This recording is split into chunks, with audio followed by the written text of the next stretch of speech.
तो आज हम पढ़ते हैं उसी लेसन का अगला पार्ट। हमने पढ़ा था कि भूगोल को दो शाखाओं में बांटा, भौतिक भूगोल और मानव भूगोल। ये चीज हमने पढ़ ली थी, इसकी शाखाओं को पढ़ लिया था। लेकिन हमारी जो पुस्तक है, जो कक्षा 11 की एनसीईआरटी सिलेबस में जो पुस्तक लगी हुई है, उसके अंदर आपके भौतिक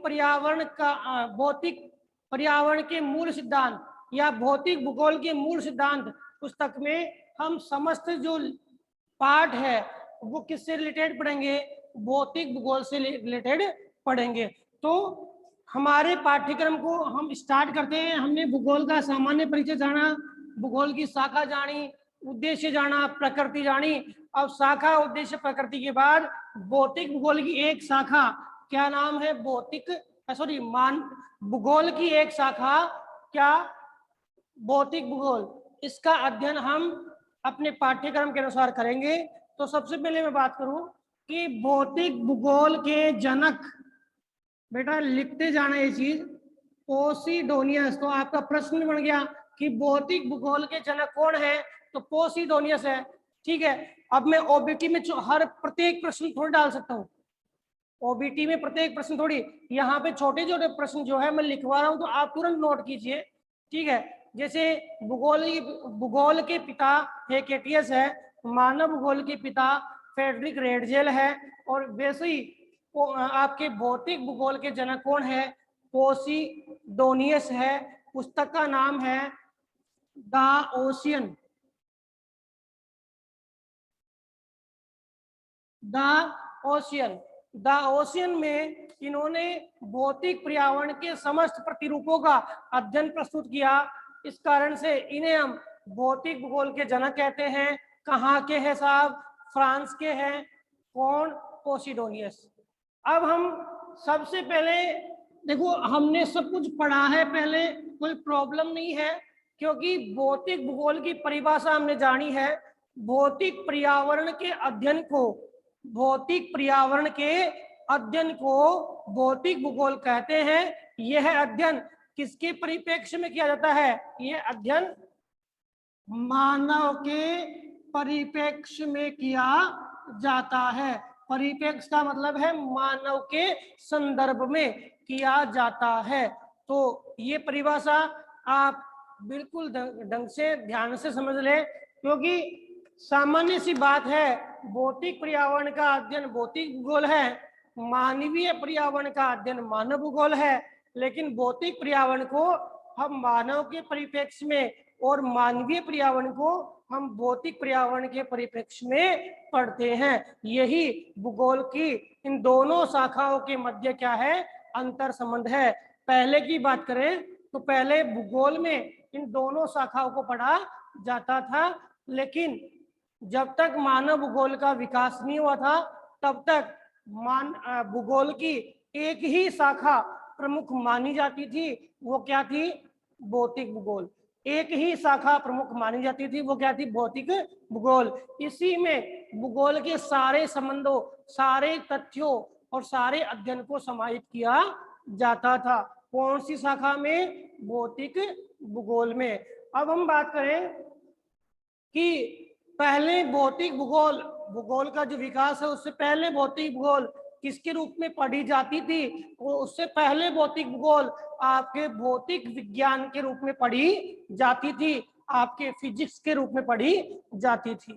तो आपके साइंस का सब्जेक्ट है फिजिक्स, यानी भौतिक विज्ञान।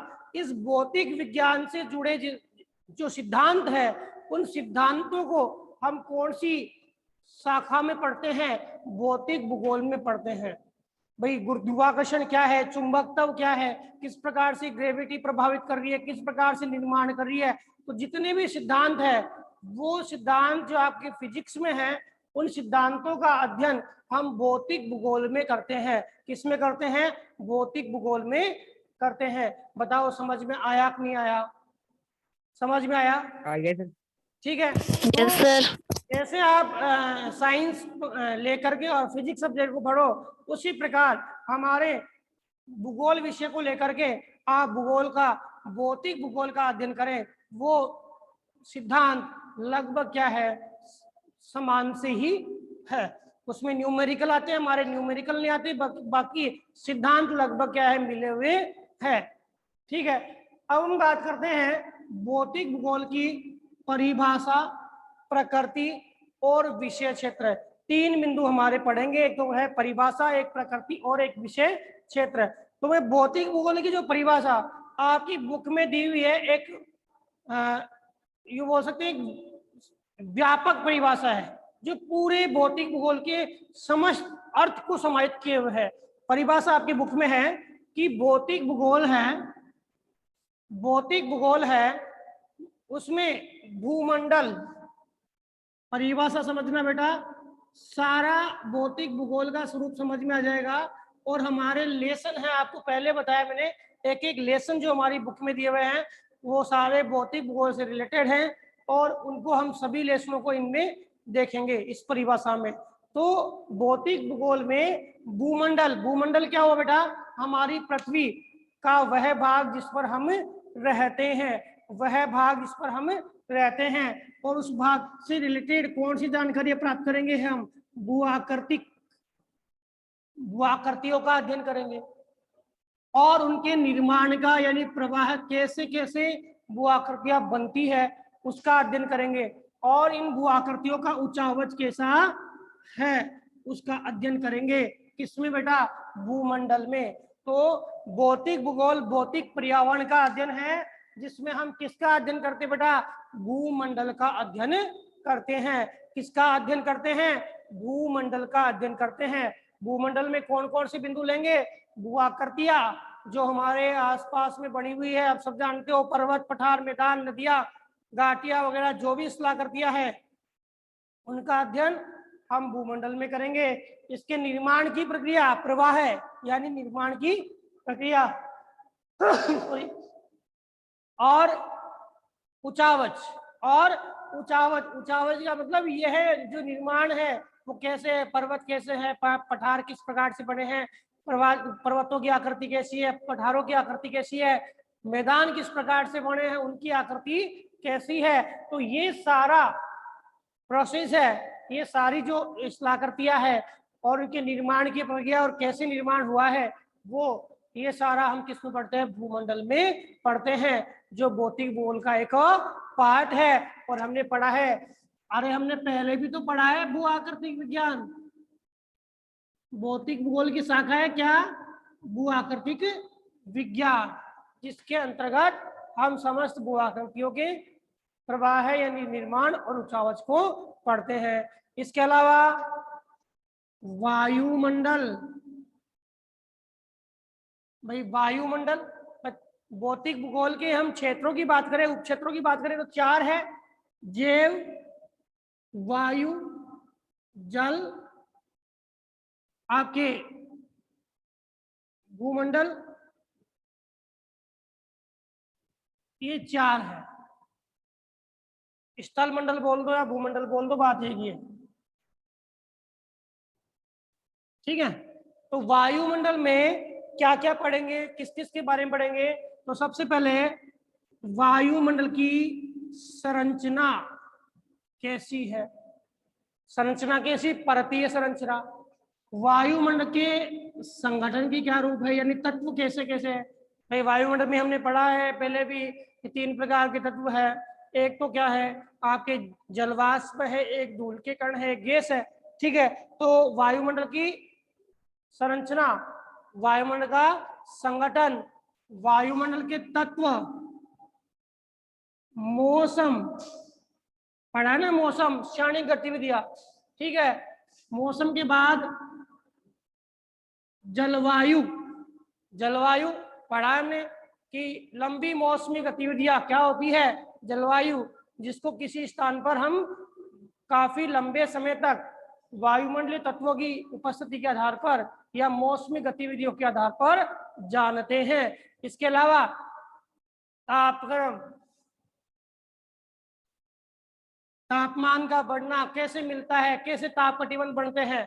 ठीक है, वायुदाब, वायुदाब यानी एक इकाई क्षेत्रफल पर, एक इकाई क्षेत्रफल में लगने वाला वायु का भार, एक इकाई क्षेत्रफल में लगने वाला वायु का भार, उसे क्या कहेंगे, वायुदाब। और वायुदाब पृथ्वी पर तापमान के आधार पर प्रभावित होता है। तापमान इस वायुदाब को क्या करता है, नियंत्रित करता है। इसी के आधार पर वायुदाब की पेटियां बनती है। हम इस टॉपिक को भी पढ़ेंगे। इसके अलावा वायुदाब के अलावा वर्षा, वर्षा किस प्रकार से होती है, ये भी आपके वायुमंडल की गतिविधियों में ही आती है। इसके अलावा जलवायु के प्रकार, जलवायु तो पढ़ लिया हमने, अब जलवायु के प्रकार, जलवायु कितने प्रकार की होती है, कौन कौन से रीजन में है, जलवायु के निर्माण के लिए कौन कौन से कारक सहायक होते हैं आदि जो कारक है, आदि बिंदु है, इसको हम कौन से टॉपिक में पढ़ेंगे, वायुमंडल में पढ़ेंगे। बताओ, भौतिक भूगोल की एक तो क्या है भूमंडल, एक क्या है वायुमंडल। ठीक है, तीसरी बात करें तो आपके जैव मंडल। भाई मैंने 4 परिमंडल पहले लिख दिए यहाँ पे, जैव, वायु, जल और भूमंडल। तो भूमंडल समझ में आ गया, यानी भूआकृतिक प्रवाह है और उच्चावच। ठीक है, फिर वायुमंडल समझ में आ गया, इसमें हम इसकी संरचना के बारे में बात करेंगे, संगठन के बारे में बात करेंगे, तत्वों के बारे में बात करेंगे। देखो संगठन में तत्व आ गए, मौसम, जलवायु, तापक्रम, वायुदाब, वर्षा, जलवायु के प्रकार, इनकी हम बात करेंगे। फिर आपके जैवमंडल में किस किस की बात करेंगे, जीव के स्वरूप की बात करेंगे। भाई जीव कैसे कैसे है, छोटे से लेके और बड़े तक जो जीव है उनकी बात करेंगे। और मानव, मानव जो है, और मानव के अलावा जो बड़े जीव है, बृहद जीव, बृहद जीवों की बात करेंगे जो बड़े जीव है मानव के अलावा। ठीक है, और इसके अलावा आपके वनस्पतियां है जितनी भी, उन वनस्पतियों की बात करेंगे। बृहद जीव तथा पोषक, पोषण श्रृंखला, पोषण श्रृंखला की बात करेंगे। पोषण प्रक्रम बोल दो या पोषण श्रृंखला बोल दो।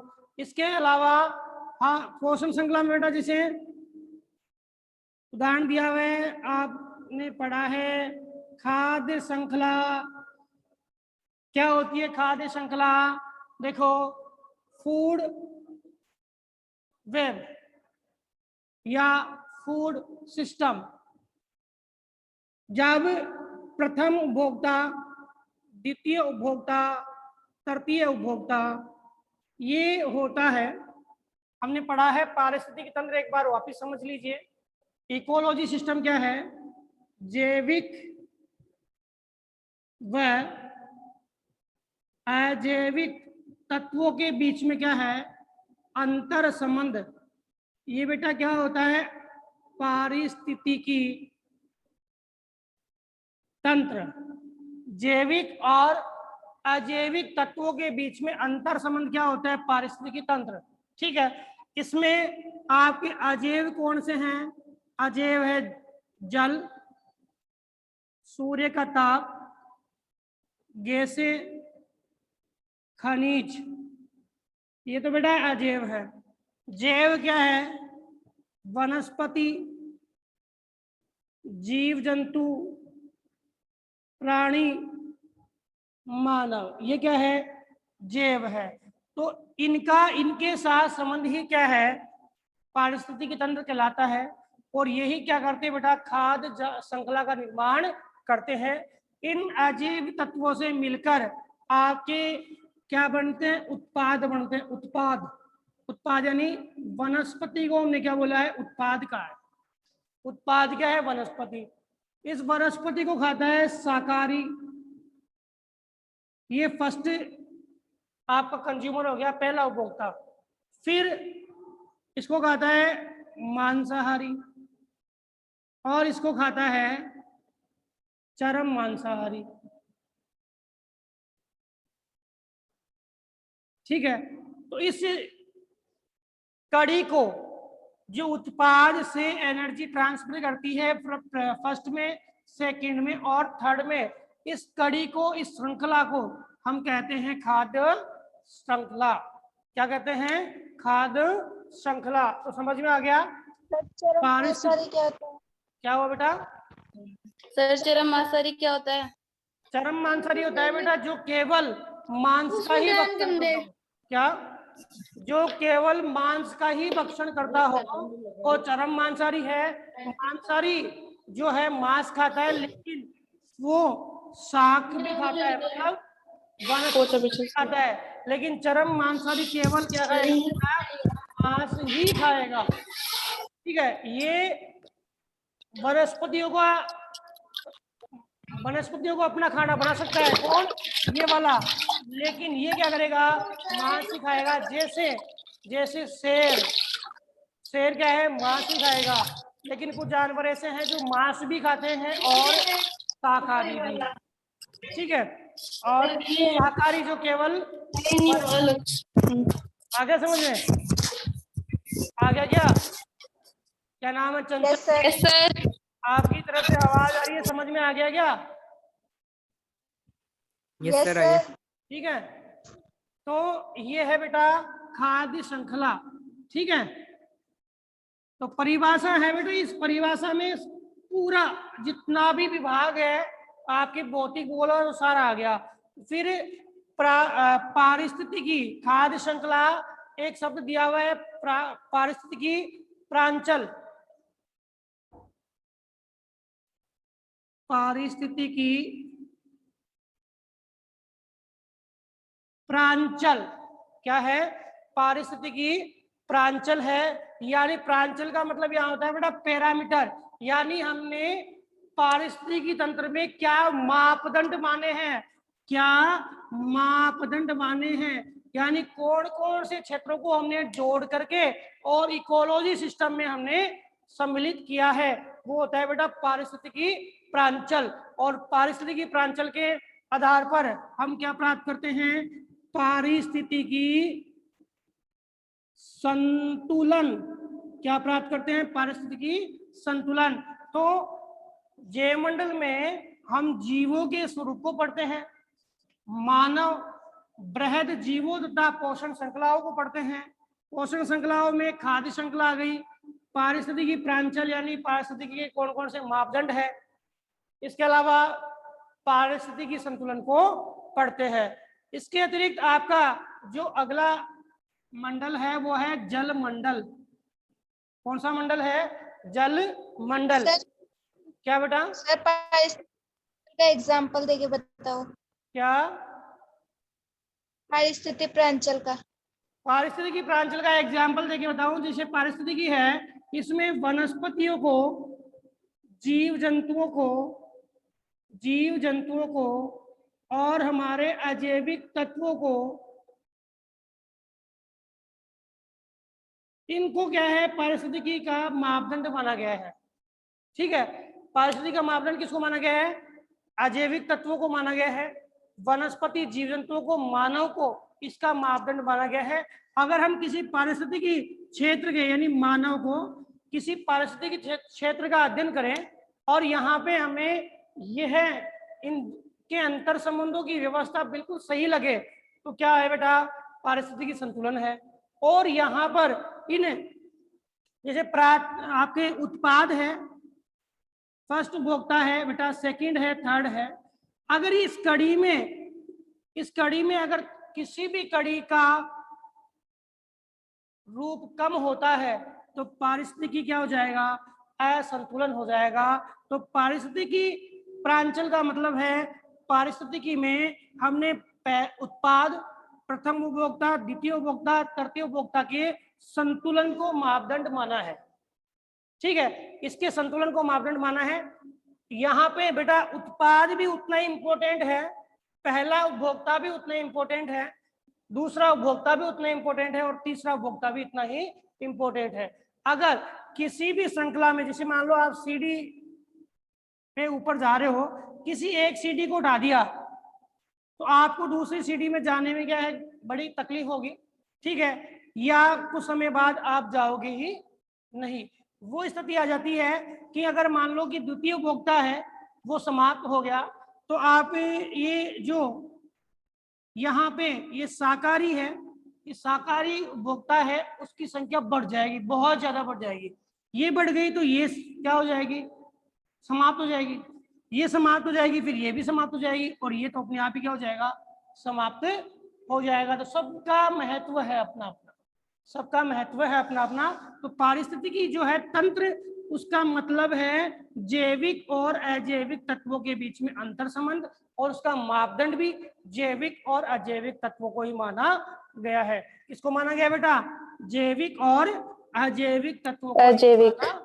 ठीक है, क्योंकि तीसरा तो कोई तत्व ही नहीं है, जैविक और अजैविक उससे जुड़ के तो बना है इकोलॉजी। और उसको अब इसमें आप अपने आसपास के वातावरण को भी ले सकते हो, वहां की स्थिति को भी ले सकते हो, वहां के अनुकूलित जलवायु वन मौसम आदि को भी ले सकते हो, जो इस जैव विविधता या पारिस्थितिक तंत्र के विकास में सहायक होते हैं। ठीक है, इसके बाद जलमंडल। जलमंडल जो है उसमें हम किस किस का अध्ययन करते हैं, हम देखो समुद्र, महासागर या सागर बोल दे छोटा, महासागर का, झीलों का, समुद्र, महासागर, झीलें और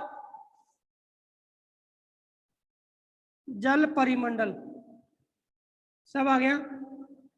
इसमें जलीय वनस्पति, जलीय जीव सब आ गए। तो जल परिमंडल के संबंधित तत्व कौन कौन से हैं, जिसमें आपके क्या क्या आ गए,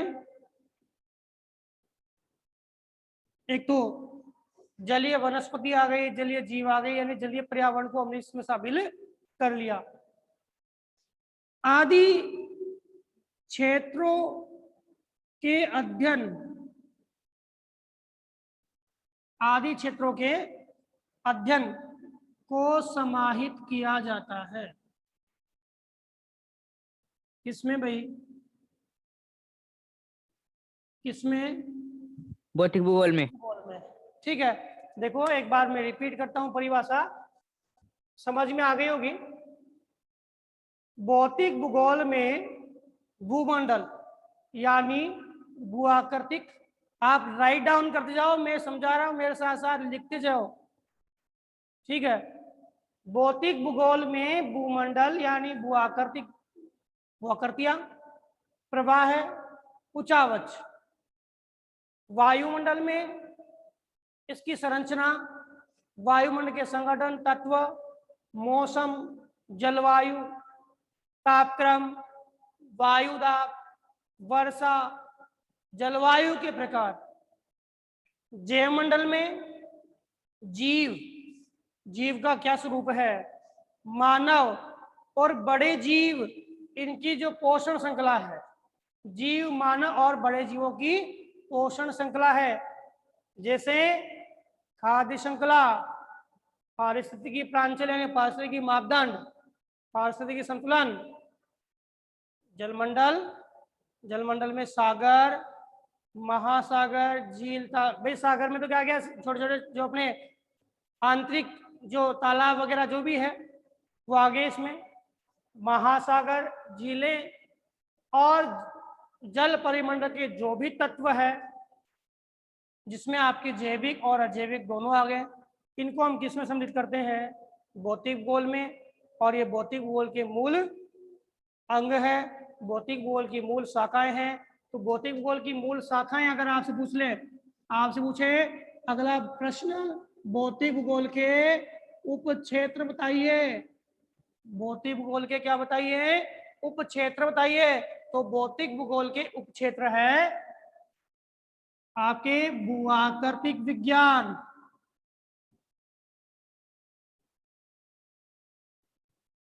आपके भूआकृति विज्ञान के बाद में वायुमंडल से जुड़े हुए हैं क्या, जलवायु विज्ञान। इसमें हम सभी वायुमंडल के सभी या भूआकृतिक भूगोल, भूगोल, जलवायु भूगोल, जैव भूगोल, ये तो हमने समझा हुआ है, ये चीज तो समझी हुई ना, पिछले वीडियो में समझाया था।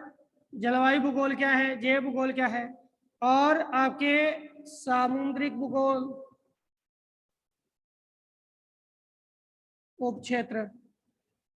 इसके अलावा और क्या जो भौतिक भूगोल के उपक्षेत्र हैं, जैसे गणितीय भूगोल। गणितीय भूगोल में आपके पृथ्वी का जो मॉडल है ग्लोब, इस ग्लोब के अध्ययन से जुड़ी हुई अक्षांश देशांतर रेखाओं की जानकारी कैसे निर्मित होती है, किस प्रकार से पृथ्वी जो है वो राउंड करती है, उसकी गणना सारी किस्में की जाती है गणितीय भूगोल में। किसमें? गणितीय भूगोल में। खगोलीय भूगोल,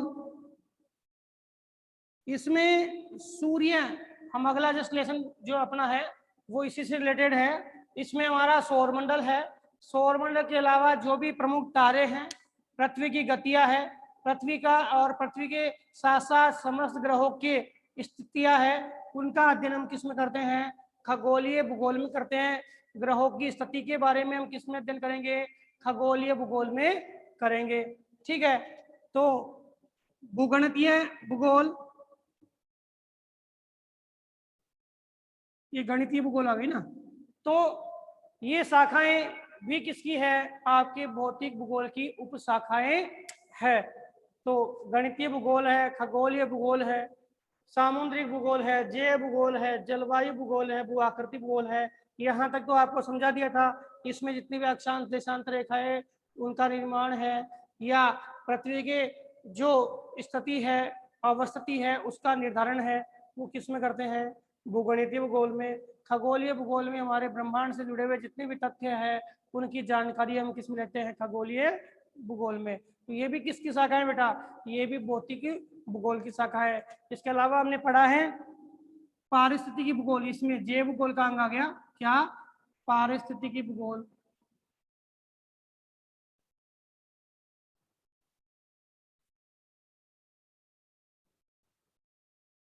पारिस्थितिकी भूगोल जिसमें हम अजैविक और जैविक तत्वों के अंतर संबंधों का अध्ययन करते हैं। तो भूगोल के उपक्षेत्र में आपसे पूछ ले तो आप उपक्षेत्र बता सकते हो बेटा? क्योंकि मैं इसलिए डिटेल से नहीं बता रहा, क्योंकि हमने इसके बारे में पहले भी चर्चा कर ली है कि भूआकृतिक भूगोल क्या है, जलवायु भूगोल क्या है, जैव भूगोल क्या है, पारिस्थितिकी भूगोल क्या है, समुद्री भूगोल क्या है, गणितीय भूगोल और खगोलीय भूगोल मैंने अभी बता दिया आपको। ठीक है बेटा, परिभाषा उतार लिए होंगे भाई, परिभाषा लिख लिए ना? Yes sir. समझ में आ गई बेटा? समझ में आ गई? Okay sir. अब नेक्स्ट बिंदु आता है भूगोल की प्रकृति। देखो हमने परिभाषा और विषय चित्र तो पढ़ लिए, अब अगला बिंदु आता है भौतिक भूगोल की प्रकृति। तो प्रकृति के बारे में हमने तो भूगोल की प्रकृति समझी थी, वही सेम प्रोसेस का है भौतिक भूगोल की प्रकृति है। बताओ कि भौतिक भूगोल में किसका अध्ययन किया जाता है? बताइए बेटा, भौतिक भूगोल में किसका अध्ययन किया जाता है? भौतिक पर्यावरण का। भाई किसका? भौतिक पर्यावरण का। तो भौतिक पर्यावरण का अध्ययन करना भौतिक भूगोल की प्रकृति है। बताओ समझ में आएगा नहीं आएगा? भाई भौतिक पर्यावरण अभी हमने समझा कि भौतिक पर्यावरण से रिलेटेड बिंदु है भूआकृतियां है, जैविक जो हमारा वातावरण है, ठीक है, जलीय वातावरण है, वायुमंडलीय क्षेत्र है, इसमें रहने वाले जो भी जीव है और जो भी अजैविक तत्व है, और इनमें होने वाला जो परिवर्तन है, जैविक और अजैविक तत्व तो है ही, और इनमें होने वाला परिवर्तन है। इसके अलावा हमारी पृथ्वी है, पृथ्वी से रिलेटेड जो भी क्षेत्र है, पृथ्वी से रिलेटेड जो भी क्षेत्र है, इस पृथ्वी के क्षेत्र, पृथ्वी के अलावा बाहरी ग्रहों से पृथ्वी का क्या संबंध है इसके बारे में, और इस संबंध के कारण पृथ्वी पे क्या क्या घटनाएं घटती है, क्या क्या हलचलें होती है, उन हलचलों के बारे में जानना भौतिक भूगोल का भौतिक भूगोल की क्या है, प्रकृति है। तो बताओ समझ में आया कि नहीं आया? अगर हमने परिभाषा ढंग से पढ़ ली बेटा, परिभाषा ढंग से समझ ली, तो हम जान पाएंगे कि उस सब्जेक्ट की प्रकृति क्या है। तो भौतिक भूगोल की प्रकृति है भौतिक पर्यावरण का अध्ययन। भौतिक भूगोल की प्रकृति है भौतिक पर्यावरण का अध्ययन, जिसमें वायुमंडल, जलमंडल, स्थलमंडल, जैवमंडल को समाहित किया जाता है। इसके अलावा हमारी पृथ्वी की स्थिति, पृथ्वी की ब्रह्मांड में क्या स्थिति है, क्या परिवर्तन होते हैं, क्या बदलाव आते हैं, क्या सभी का अध्ययन हम किसमें करते हैं, भौतिक भूगोल की भौतिक भूगोल के अंतर्गत करते हैं। और यही क्या है, भौतिक भूगोल की प्रकृति है। बताओ क्लियर हुआ कि नहीं हुआ बेटा? भौतिक भूगोल की प्रकृति समझ में आई क्या? Yes sir. आ गई ना? अब यस सर। अब बात करते हैं भौतिक भूगोल का महत्व, सबसे इंपॉर्टेंट है भौतिक भूगोल का। भौतिक भूगोल लिखता हूं मैं यहाँ पे, भौतिक भूगोल का महत्व।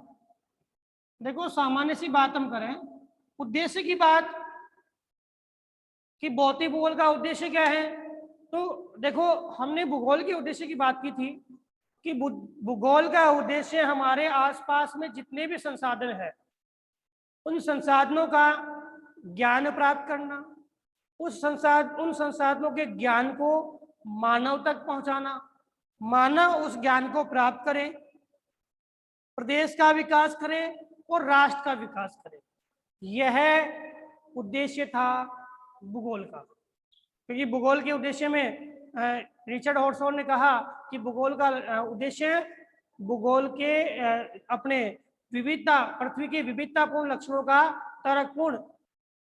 तर्कपूर्ण अध्ययन, विस्तृत व्याख्या, शुद्ध तर्कपूर्ण अध्ययन और विस्तृत व्याख्या क्या है, हमारे भूगोल का उद्देश्य है। ऐसे हम भौतिक भूगोल के उद्देश्य की बात करें तो भौतिक भूगोल का उद्देश्य है कि हमारी जो भौतिक पर्यावरण है, इस भौतिक पर्यावरण में जितने भी क्षेत्र है, XYZ जो भी आपका एरिया है, इस भौतिक पर्यावरण के समस्त क्षेत्रों में जैव, आपके भूआकृतियां, वायुमंडल, जलमंडल, इन समस्त क्षेत्रों में जो भी तत्व है जो मानव के विकास के लिए सहायक है, उन तत्वों का ज्ञान प्रदान करना किसको, मानव को, जिससे मानव इनके बीच अपने विकास को सुनिश्चित कर सके और अपने आप को आगे बढ़ा सके। यह भौतिक भूगोल का उद्देश्य है। क्योंकि विषय क्या करेगा, विषय का अध्ययन ऐसे नहीं किया जाता। किसी भी सब्जेक्ट में कोई अध्ययन होता है वो किसके लिए किया जाता है बेटा, वो मानव जाति के लिए किया जाता है। हमें उस विषय के अंदर जो हम पढ़ेंगे उसका जो निष्कर्ष, जो कंक्लूजन निकल के सामने आता है, वो किसके लिए आता है, मानव जाति के विकास के लिए आता है। मानव जाति का विकास सबसे इंपॉर्टेंट है। ठीक है, रख दे, हो गए 2 मिनट और। मानव जाति का विकास क्या है, सबसे इंपॉर्टेंट। बताओ समझ में आया कि नहीं बेटा? आगे सर। सब्जेक्ट का महत्व, उद्देश्य समझ में आया कि नहीं आया? Yes sir. Yes sir. आपको पूछे बेटा कि भौतिक भूगोल का उद्देश्य क्या है, तो आप बता सकते हो? भाई आपसे पूछ ले कोई भौतिक भूगोल का उद्देश्य बताइए, तो बता सकते हो क्या? भाई हमारे सब्जेक्ट, आपने आपको सब्जेक्ट को जाना है तो XYZ कोई भी सब्जेक्ट है जो भौतिक भूगोल हमें अध्ययन प्रदान करेगा, भौतिक पर्यावरण का, ठीक है, भौतिक भूगोल हमें अध्ययन प्रदान करेगा जैविक पर्यावरण का, वायु क्षेत्र का, हमारे जल क्षेत्र का, और हम उनसे रिलेटेड रिसोर्सेज प्राप्त करेंगे। रिसोर्सेज प्राप्त करके हम अपना विकास करेंगे। क्या कमी है, क्या ज्यादा है, उसका भी अध्ययन हम करेंगे। तो ये उद्देश्य किसका है, भौतिक भूगोल का। अब महत्व की बात करते हैं। सबसे इंपॉर्टेंट है महत्व, कि भौतिक भूगोल का हमारे जीवन में क्या महत्व है। तो भौतिक भूगोल का हमारे जीवन में महत्व की भौतिक पर्यावरण का भौतिक पर्यावरण का अध्ययन करना नितांत आवश्यक है। 1 मिनट आपके पास है। भौतिक पर्यावरण का अध्ययन करना, एक ही लाइन बता रहा हूं, नितांत आवश्यक है। ध्यान से समझना बेटा, बहुत ही इंपॉर्टेंट लाइन है कि भौतिक पर्यावरण का अध्ययन करना नितांत आवश्यक है। और यही सर भौतिक, नितांत क्या होता है? बता रहा हूँ बेटा, यही भौतिक भूगोल का क्या है, महत्व है। भौतिक भूगोल का महत्व है। देखो यही क्या है, भौतिक भूगोल का महत्व है।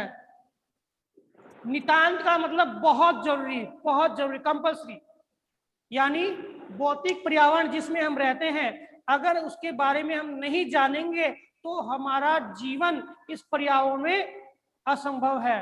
भाई आप इस भौतिक पर्यावरण में रह करके आपने जाना कि जल हमारे जीवन के लिए कितना इंपॉर्टेंट है। जल हमारे जीवन के लिए कितना इंपॉर्टेंट है। अगर क्लास ड्रॉप हो जाती है तो मैं 1 मिनट के लिए छोड़ूंगा क्योंकि कंप्लीट करना है। तो ओके सर। भौतिक पर्यावरण है, उसके अंदर देखें तो भौतिक पर्यावरण को, जैसे हम जल कितना इंपॉर्टेंट है, वायु कितनी इंपॉर्टेंट है हमारे लिए, जानेंगे ना। अगर कोई जान नहीं पाया, हमारे संसाधन जो हमारे शरीर का विकास करते हैं, हमें पोषण प्रदान करते हैं, ये संसाधन क्यों इंपॉर्टेंट है, ये संसाधन क्यों इंपॉर्टेंट है, अगर हमने नहीं जाना तो हमारा जीवन क्या है, व्यर्थ है। बताओ समझ में आ गया है? अरे हमारा यस सर। आपको रिसोर्सेज का पता नहीं है तो रिसोर्सेज का पता